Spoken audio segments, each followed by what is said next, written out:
नमस्कार, प्रणाम, हर महादेव। हमें प्रियंका देवी कुशवाहा और हमारे यूट्यूब चैनल प्रियंका भक्ति गीत टाटा में रउआ सभी के स्वागत बढ़ुए। तो रउआ सभी के बीच में बहुत प्यार सा, बहुत छोटा सा हम बेटी विवाह कन्यादान गीत लेके आ गए बनी। गीत के पूरा जरूर सुनम जा, वीडियो को लाइक शेयर जरूर करब जा। अभी तक ले चैनल के सब्सक्राइब नहीं किया कैले तो चैनल के भी सब्सक्राइब जरूर कर ले जा, और कमेंट बॉक्स में लिख के भेजम जा हमारे गीत कैसा लगला, गीत के कहाँ से सुना तन जा। तो चलिए रउआ सभी के हम गीत सुनावत तनी। अरे माड़ावा के बासन धइली दुविलन कवन पापा गिरिला नयनन से लोर, गिरिला नयनन से लोर। अरे माड़ावा के बासन धइली पापा गिरेला नयन मन से लोर। अरे गिरेला नयन मन से लोर। अरे ई धियावा हम की करा पसौपी के करी है प्रतिपाल।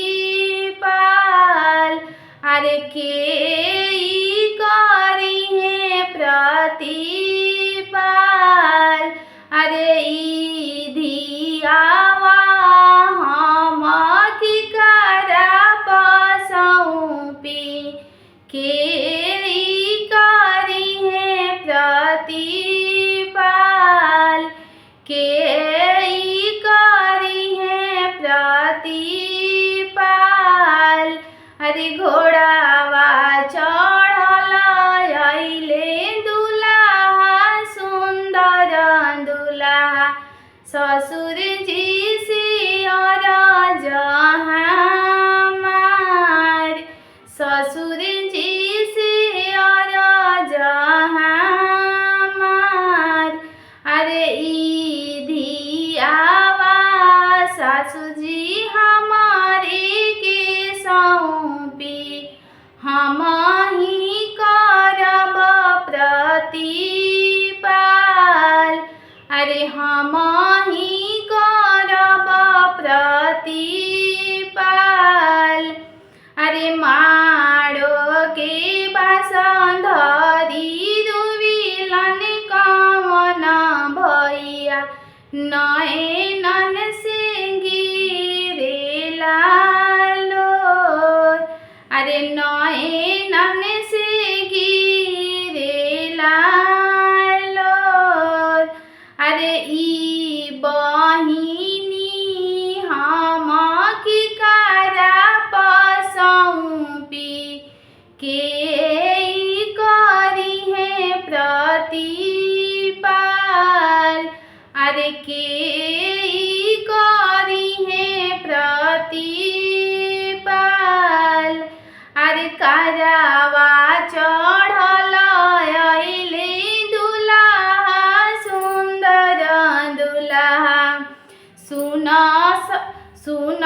सरवायर जहामार। अरे सुन सरवायर जहामार। अरे ई बहिनी सरवा हमारे पसौपी हम ही करब प्रतिपाल। अरे हम ही करब प्रतिपाल। अरे माड़ावा के बासन धरी दुविलन कवन चाचा नयनन से गिरले लोर। अरे नयनन से गिरले लोर। अरे ई धियावा हम की करा के सौंपी के करी है प्रतिपाल। अरे के पति